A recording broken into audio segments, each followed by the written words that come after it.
Hi again. I haven't made a video for quite some time now, at least 9 months. I found something which I want to include in this collection of videos. It's something I came across while still quite unwell, but it helped me with my illness, with the schizophrenia. It's called the Johari Window. Hopefully some psychiatrists, psychologists, psychoanalytical people will watch these videos, and some of you might know the Johari Window as a tool of psychology. So this I typed out some years ago my ideas on the Johari Window, and I thought that they might help somebody. So I'm going to read this now. It's 4 pages long, so if you're not interested in Johari Window, if you're not a psychologist, psychiatrist or psychoanalyst, or you're not suffering from schizophrenia, then you might find this quite boring. And I'm not a great reader either, but here we go. Notes on Johari Window. The open self in Johari Window represents what is known by myself and those whom I am interacting with. The blind self represents that which is known by those whom I am interacting with, but is known by me also. The hidden self represents that which is known by myself about me, but is unknown by those whom I am interacting with. The unknown self represents that which is unknown by either myself or those I am interacting with. To start with the open self. When I first had contact with professional people with regards to my mental health, it was voluntary, as I believed there to be something wrong with my thinking. At this time, my open self would have been of a large size, as it would be seen in the model, as I was willing to discuss my thought patterns and ideas with a psychiatrist. As the course of my illness progressed, and as my thought processes and ideas had not changed, I came to believe the developing ideas are my perceptions of the world around me. When it eventually came to a point when I once more came into contact with mental health professionals, I was no longer willing to share as much with them as previously, and so now, in comparison to my previous interaction with professionals, in comparison to my previous interaction with professionals, my open self was very much smaller, as it would have been seen on the Johari Window model. Once I had realised that I was suffering from a mental health condition, gradually I was willing to share more of my thoughts, and so my open self became slowly larger. My blind self has always been unknown to me. However, it is something which takes up a great part of my thought processes whenever I am interacting with people, i.e., how do they perceive me? I often feel that people are holding back their perceptions of me, that they are purposely not telling me. This only fuels my pondering of how I am perceived by other people, and in turn prompts me to take exaggerated notice of their blind self, whereupon I expose myself to the thoughts and ideas which are compiled from the experiences through my impaired perception and senses. As can be surmised by that which I have said regarding my open self, my hidden self has had fluctuations in size in correspondence to my understanding of my own mental illness. When at first I believed that my thinking was going wrong and went to see a psychiatrist, my hidden self would have looked quite small on the model. As my illness progressed and I came to believe the things that I was perceiving and the thoughts and ideas I was coming up with, my hidden self became larger, as I also held the belief that others might deem me to be crazy, especially those involved with the mental health authorities, and feared the consequences of their assessment of me.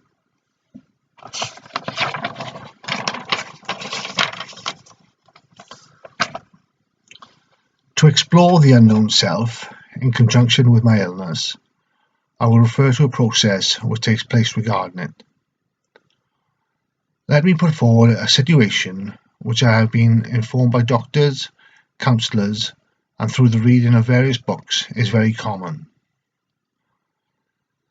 A person suffers from schizophrenia for many years and lives life throughout those years suffering all the symptoms of schizophrenia, i.e. delusions, auditory and visual hallucinations, etc., without either himself/herself realizing it, and also without the people he/she interacts with realizing it either.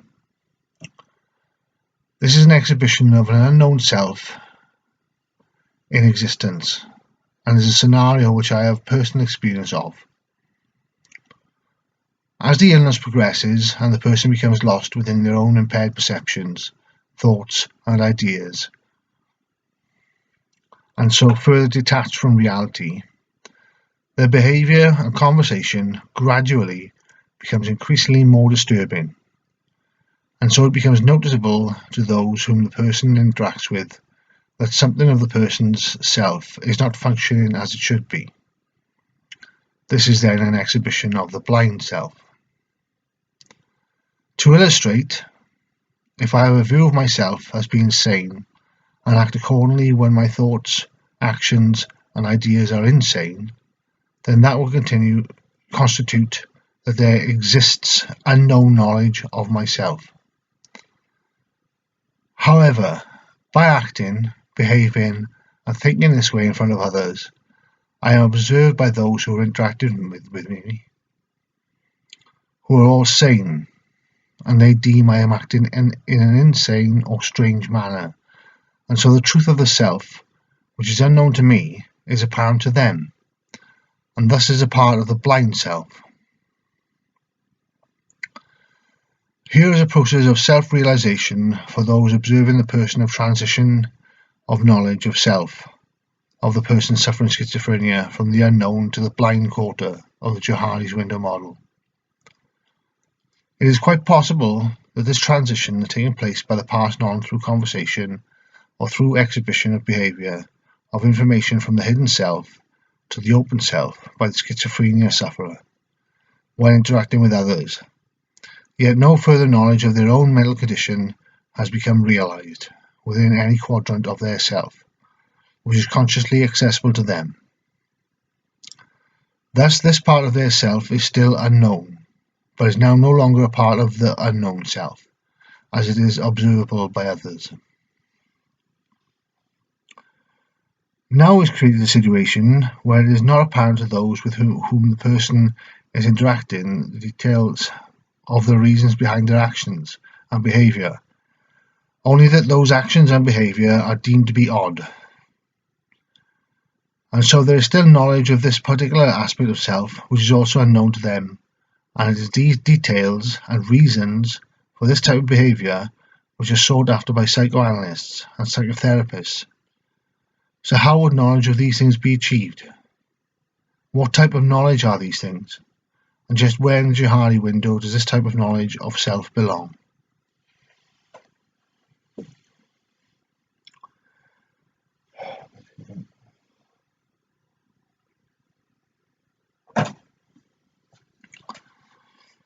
The details of the reasons behind my thoughts and actions contained within myself are indeed hidden, as, for me, I retained an idea that if I would share my thoughts and ideas in full, I would deem to be crazy, that people would not agree with my conclusions, and furthermore, that I would be laughed at and ridiculed. For this reason, I only ever consciously revealed snippets of my personal thoughts to people, but, as is apparent, I was revealing far more about my state of mind than I realized. The fact that I was asked to meet with a psychiatrist put something in perspective for me, even in a delusional state, for I was aware of what a psychiatrist does, and so was on the defensive even before I met with the doctor.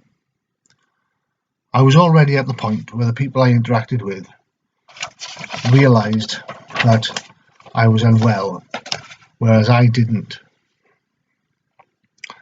They had taken note of the things I said and did, but could not account for why I said and did these things. A psychiatrist was there to do just that, but how best could the psychiatrist find out? The Johari Window is commonly used today for team building exercises in order to build trust and understanding amongst a group or team of working people so that they may perform more efficiently with each other in a working environment. For this reason, and obviously having been successful given its amount of advertising for its use as such a tool on the internet alone, the Johari Window is perfect to work upon with the goal of obtaining the same effect for patient, psychiatrist and care team in the area of mental health. So how can the Johari Window help to improve this? I can only provide a viewpoint from that of a patient, but it seems to me that this is the viewpoint that is most in the dark of this situation.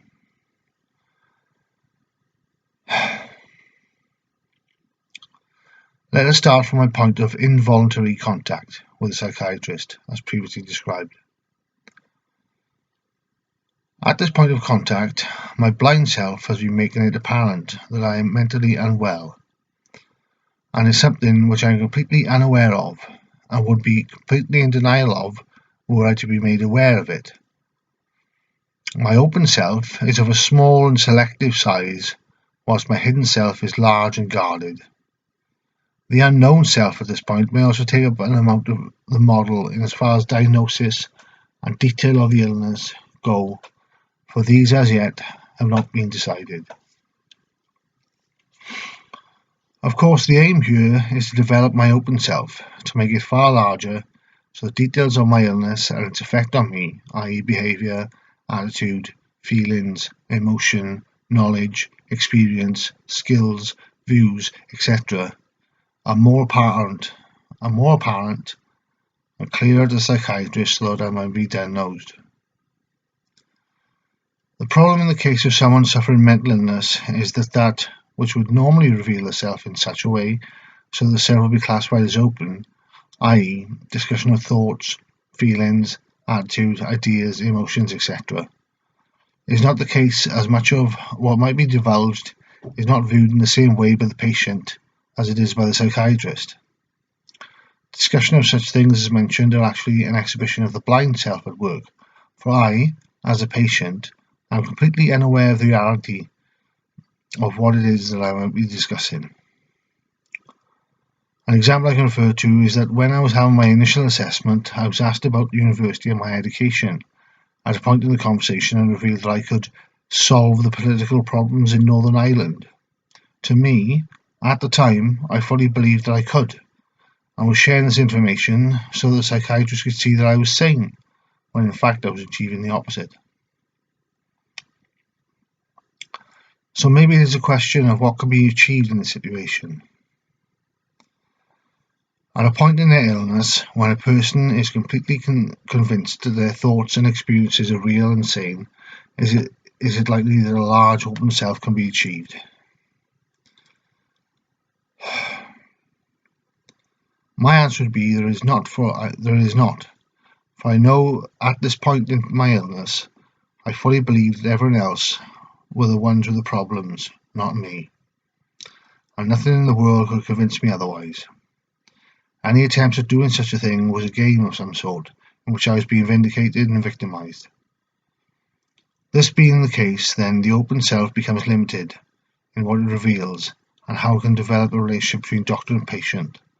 The blind self becomes far more easily accessible, and is a larger portion of self with regards to the model and representation of the person suffering the mental illness.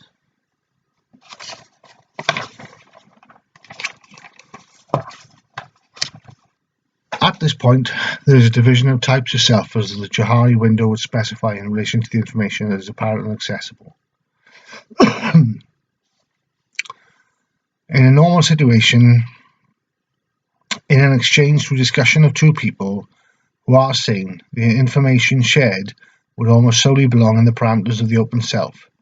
for it is something which is known and understood on the same level by both parties. In the case of patient and doctor, there is a difference in understanding of what is shared, although it remains the full content and factors of that which the patient holds as knowledge. In fact, this knowledge is not knowledge at all, but is information based upon belief, which is largely what the patient's thoughts, which make their self as a whole, are made up of. The information is incorrect and does not constitute knowledge, as knowledge in its principal form, i.e.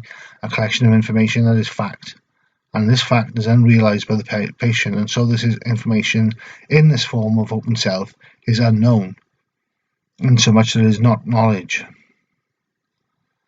I put forward then that this display of self in a situation constitutes a new framework of self in the Johari window, and adds that of an open self unknown.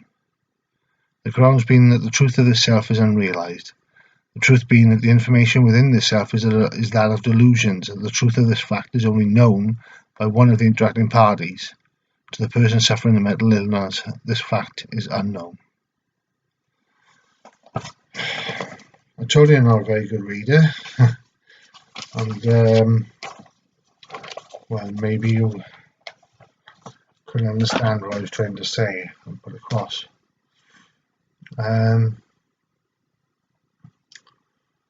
Yeah, I'm going to make a copy of that and give it to my psychiatrist. I have, when I first wrote about it, I sent it off to psychological institutes and societies. I might have given it to my doctor then too, but yeah, I'm going to make a copy and give it to my professor, to my psychiatrist, and see if I may send it off again somewhere. Okay, I hope you got some understanding from that, and I hope you look up the Johari window model, because it is very interesting. Very interesting, very good. It's a very good model. Okay, bye.